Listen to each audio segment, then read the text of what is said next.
is a Fox News special report. I'm Shepard Smith at Fox News headquarters in New York. We interrupt your regular programming tonight to bring you a Fox News alert on a decision now. The grand jury for Ferguson, Missouri, has now reached a decision on whether to indict. The St. Louis County prosecuting attorney, Robert McCullough, is about to announce whether the grand jury has decided to indict a white police officer for shooting and killing an unarmed black 18-year-old in Ferguson, Missouri on August the 9th. The announcement is at the Justice Center in nearby Clayton, Missouri, about 10 miles from Ferguson. Officials have stepped up security in a big way outside the building. Barricades are up as we speak, and that's a look inside the courtroom where the prosecutor is about to make the announcement. Let's take a live look outside now on Florissant Street, 10 miles away in Ferguson, where the crowds have gathered in large numbers. Police are there in small numbers at the moment, but nearby, according to Fox News reporters on the scene, behind a Target store in a parking lot there, police and National Guard and FBI numbering around 1,000 are on standby for any trouble. Now, the prosecutor, Bob McCullough, is stepping to the microphone. We're told he'll go through a long list of explanations, then announce whether the officer is indicted. Thanks for your patience. I'm a little late getting up here. So I have a statement at the very beginning here, and then we'll be happy to answer some questions when we're finished with that. But first and foremost, I'd like to again extend my deepest sympathies to the family of Michael Brown. As I've said in the past, I know that regardless of the circumstances here, they lost a loved one to violence. And I know that the pain that accompanies such a loss knows no bounds. On August 9th, Michael Brown was shot and killed by police officer Darren Wilson. Within minutes, various accounts of the incident began appearing on social media, accounts filled with speculation and little, if any, solid, accurate information. Almost immediately, neighbors began gathering and anger began growing because of the various descriptions of what had happened and because of the underlying tension between the police department and a significant part of the neighborhood.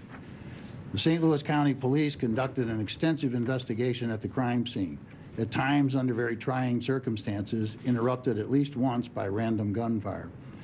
Beginning that day and continuing for the next 3 months, along with the agents of the Federal Bureau of Investigation at the direction of Attorney General Eric Holder, located numerous individuals and gathered additional evidence and information. Fully aware of the unfounded but growing concern in some parts of our community that the investigation and review of this tragic death might not be full and fair, I decided immediately that all of the physical evidence gathered, all people claiming to have witnessed any part or all of the shooting, and any and all other related matters would be presented to the grand jury. Grand juries of 12 members of this community selected by a judge in May of this year, long before this shooting occurred. I would like to briefly expand upon the unprecedented cooperation between the local and the federal authorities. When Attorney General Holder first announced the federal investigation just days after the shooting, he pledged that federal investigators would be working with local authorities as closely as possible at every step of the way and would follow the facts wherever they may take us. As General Holder and I both pledged, our separate investigations follow that trail of facts with no preconceived notion of where that journey would take us. Our only goal was that our investigation would be thorough and complete to give the grand jury, the Department of Justice, and ultimately the public all available evidence to make an informed decision. All evidence obtained by federal authorities was immediately shared with St. Louis County investigators. Likewise, all evidence gathered by St. Louis County Police was immediately shared with the federal investigators. Additionally, the Department of Justice conducted its own examination of all the physical evidence and performed its own autopsy. Another autopsy was performed at the request of the Brown family, and all of this information was also shared. Just as importantly, all testimony before the St. Louis County grand jury was immediately provided to the Department of Justice. So although the investigations are separate, both the local and the federal government have all of the same information and evidence. Our investigation and presentation of the evidence to the grand jury in St. Louis County has been completed. The most significant challenge encountered in this investigation has been the 24-hour news cycle and its insatiable appetite for something, for anything, to talk about. following closely behind with the nonstop rumors on social media. I recognize, of course, that the lack of accurate detail surrounding the shooting frustrates the media and the general public and helps breed suspicion among those already distrustful of the system. Yet those closely guarded details, especially about the physical evidence, give law enforcement a yardstick for measuring the truthfulness of witnesses. Eyewitness accounts must always be challenged and compared against the physical evidence. Many witnesses to the shooting of Michael Brown made statements inconsistent with other statements they made and also conflicting with the physical evidence. Some were completely refuted by the physical evidence. As an example, before the results of the private autopsy were released, witnesses on social media, during interviews with the media, and even during questioning by law enforcement, claimed that they saw Officer Wilson stand over Michael Brown and fire many rounds into his back. Others claimed that Officer Wilson shot Mr. Brown in the back as Mr. Brown was running away. However, once the autopsy findings were released showing that Michael Brown had not sustained any wound to the back of his body, no additional witnesses made such a claim, and several witnesses adjusted their stories in subsequent statements. Some even admitted that they did not witness the event at all, but merely repeated what they heard in the neighborhood or others or assumed had happened. Fortunately for the integrity of our investigation, almost all initial witness interviews, including those of Officer Wilson, were recorded. The statements and the testimony of most of the witnesses were presented to the grand jury before the autopsy results were released by the media and before several media outlets published information and reports that they received from a D.C. government official. The jurors were therefore, prior to the time that released information going public and what followed in the news cycle, the jurors were able to have already assessed the credibility of the witnesses, including those witnesses whose statements and testimony remained consistent throughout every interview and were consistent with the physical evidence in this case. My two assistants began presenting to the grand jury on August 20th. The evidence was presented in an organized and orderly manner. The jurors gave us a schedule of when they could meet. All 12 jurors were present for every session, and all 12 jurors heard every word of testimony and examined every item of evidence. Beginning August 20th and continuing until today, the grand jury worked tirelessly to examine and re-examine all of the testimony of the witnesses and all of the physical evidence. They were extremely engaged in the process, asking questions of every witness, requesting specific witnesses, requesting specific information, and asking for certain physical evidence. They met on 25 separate days in the last 3 months, heard more than 70 hours of testimony from about 60 witnesses, and reviewed hours and hours of recordings of media and law enforcement interviews by many of the witnesses who testified. They heard from 3 medical examiners and experts on blood, DNA, toxicology, firearms, and drug analysis. They examined hundreds of photographs, some of which they asked be taken. They examined various pieces of physical evidence. They were instructed on the law and presented with 5 indictments ranging from murder in the first degree to involuntary manslaughter. Their burden was to determine, based upon all of the evidence, if probable cause exists to believe that a crime was committed and that Darren Wilson is the person who committed that crime. There is no question, of course, that Darren Wilson caused the death of Michael Brown by shooting him, but the inquiry does not end there. The law authorizes a law enforcement officer to use deadly force in certain situations. The law also allows all people to use deadly force to defend themselves in certain situations. So the grand jury considered whether Wilson was the initial aggressor in this case, or whether there was probable cause to believe that Darren Wilson was authorized as a law enforcement officer to use deadly force in this situation, or if he acted in self-defense. I detail this for 2 reasons. First, so that everyone will know that, as promised by me and Attorney General Holder, there was a full investigation and presentation of all evidence and appropriate instruction of law to the jury, to the grand jury. Second, As a caution to those in and out of the media who will pounce on a single sentence or a single witness and decide what should have happened in this case based on that tiny bit of information. The duty of the grand jury is to separate fact from fiction. After a full and impartial and critical examination of all the evidence in the law, and decide if that evidence supported the filing of any criminal charges against Darren Wilson. They accepted and completed this monumental responsibility in a conscientious and expeditious manner. It is important to note here and say again that they are the only people who have heard and examined every witness and every piece of evidence. They discussed and debated the evidence among themselves before arriving at their collective decision. After their exhaustive review of the evidence, the grand jury deliberated over 2 days, making their final decision. They determined that no probable cause exists to file any charge against Officer Wilson and returned a no true bill on each of the 5 indictments. The physical and scientific evidence examined by the grand jury, combined with the witness statements supported and substantiated by that physical evidence, tells the accurate and tragic story of what happened. A very general synopsis of the testimony and the physical evidence presented to the grand jury follows. Please note that, as I have promised, the evidence presented to the grand jury, with some exceptions, and the testimony of the witnesses called to the grand jury will be released at the conclusion of this statement. At approximately 11:45 a.m. on Saturday, the 9th of August, Ferguson Police Officer Darren Wilson was dispatched to the Northwinds apartment complex for an emergency involving a 2-month-old infant having trouble breathing. At approximately 11:53, while still at the Northwinds call, Wilson heard a radio broadcast for a stealing in progress at a market on West Florissant.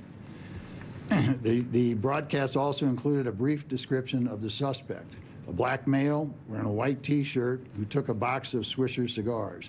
Other officers were dispatched to that store. Officer Wilson remained with the mother and the infant until EMS arrived to transport them to the hospital. Officer Wilson then left Northwinds complex in this Ferguson police vehicle, a Chevy Tahoe SUV, and drove west on Canfield towards West Florissant. An additional description of the stealing suspect was broadcast about that time, wearing a red hat, yellow socks, khaki shorts, and he was with another male. As Officer Wilson was attending to his emergency call on Northwinds, Michael Brown and a companion were in a local convenience store on West Florissant. Michael Brown's activity in that store was recorded by the store's security cameras. The video, often played following its release in August by the Ferguson Police Department, shows Michael Brown grabbing a handful of cigarillos and heading toward the exit without paying. As Michael Brown and his companion left the store, someone inside the store called the police. After crossing West Florissant, the two walked east on Canfield in the middle of the street, Mr. Brown directly behind his companion. As Officer Wilson continued west on Canfield, he encountered Michael Brown and his companion still walking in the middle of the street. As Wilson slowed or stopped as he reached Mr. Brown, he told them to move to the sidewalk. Words were exchanged, and they continued walking down the middle of the street.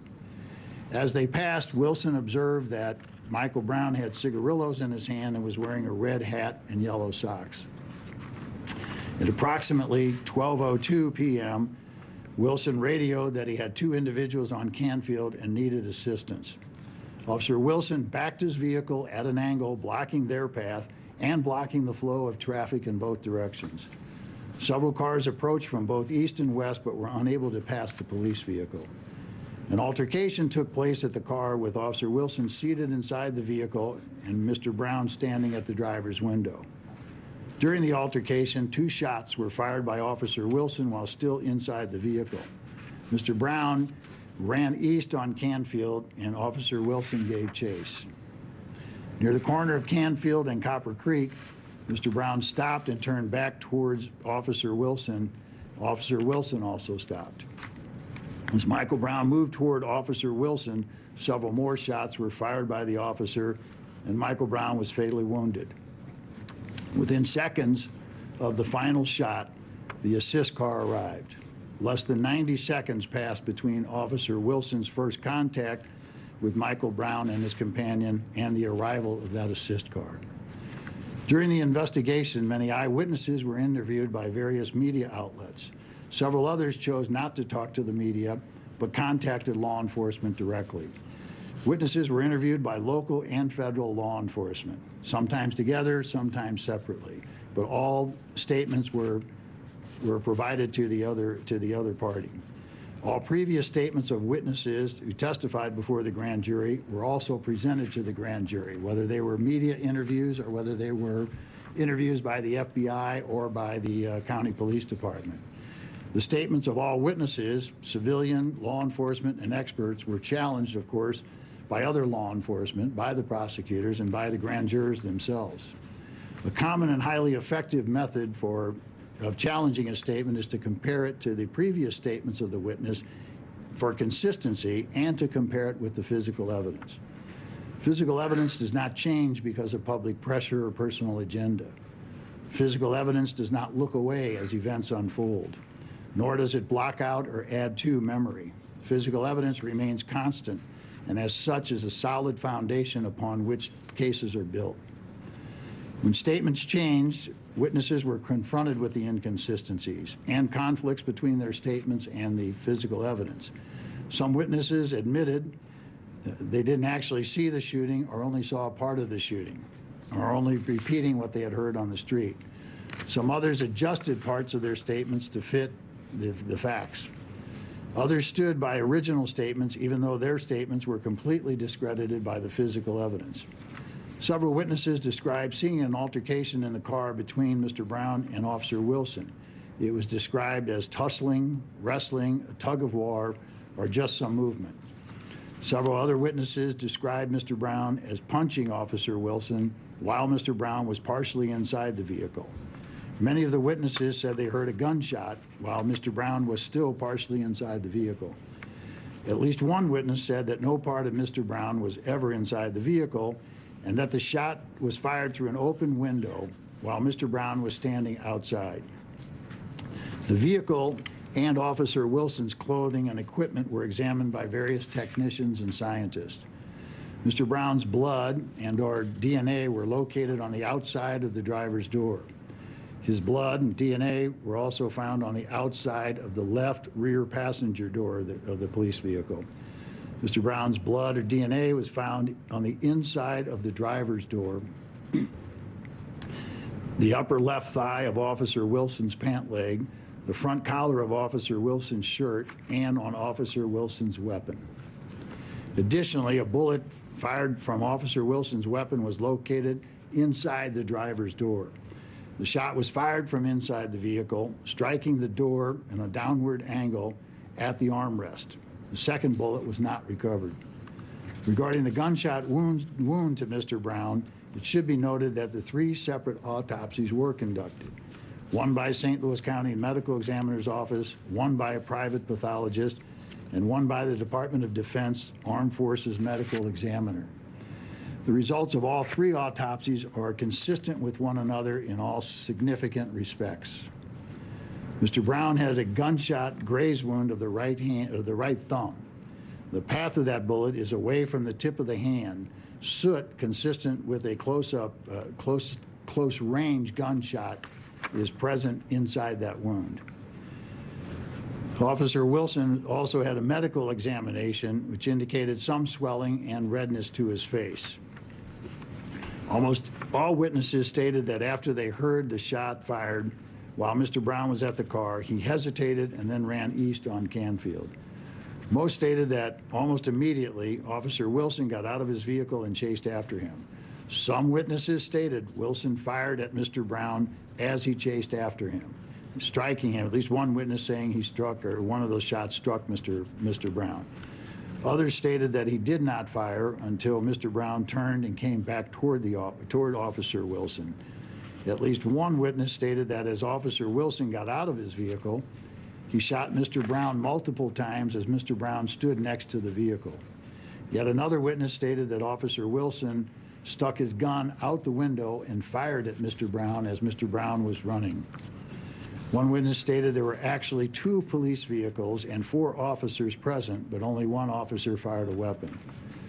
Most witnesses agreed that near the corner of Canfield and Copper Creek, Mr. Brown stopped and turned around facing Officer Wilson. Some said Mr. Brown did not move toward Officer Wilson at all, but was shot multiple times as he stood near the corner with his hands raised.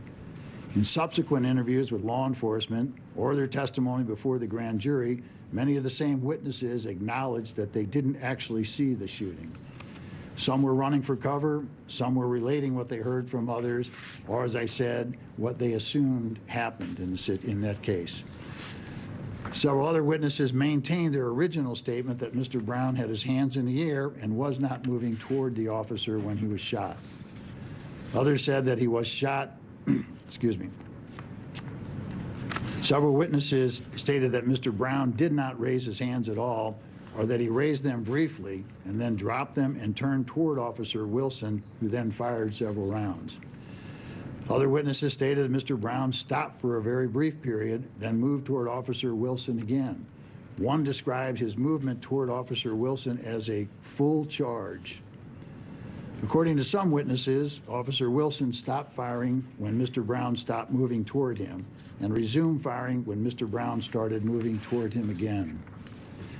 These witnesses did not make any statements to the media. The description of how Mr. Brown's hands raised his hands or the position of his hands is not consistent among the witnesses. Some described his hands as being out to his side. Some said in front of him with his palms up. Others said his hands were raised near his head or were by his shoulders. Still others said they were in front of his chest or down by his stomach. Others described his hands as being in a running position or in fists. There are also various witness statements regarding Mr. Brown's movement after he stopped and turned back toward Officer Wilson. Several witnesses said Mr. Brown never moved toward Officer Wilson and was shot where he stood at the corner. Most said that the shots were fired as he moved toward Wilson. Mr. Brown's movements were described as, they said, on one, walking, moving fast, stumbling, or a full charge. Like other aspects of this case, the varying descriptions were sometimes provided by the same witnesses in subsequent statements or testimony. So you get an idea of how difficult it was for this jury, with, according to the prosecutor there, Bob McCullough, many different accounts of what happened, but the majority of the witnesses, he said, showed Michael Brown moving toward Officer Darren Wilson, moving toward him in a hurry or at a great pace. At any rate, in the end, the jury for the case in Ferguson, Missouri has decided there will be no indictment against Officer Darren Wilson. The live pictures you see now are along Florissant Street in Ferguson, where rioting happened on August the 10th, the day after all of this went down. You can see live pictures there. Lots of media, lots of police, and demonstrators as well. The FBI has sent in 100 FBI agents. The National Guard has been called out just in case. And the St. Louis County Police are in charge of policing the streets. We at Fox News will continue to monitor the situation there. We will break into your regular programming on this station should news events warrant. There's continuing coverage now on Fox News Channel on satellite and cable. And as I said, as news breaks out here, we'll break in. I'm Shepard Smith, Fox News, New York. This has been a Fox News Special Report.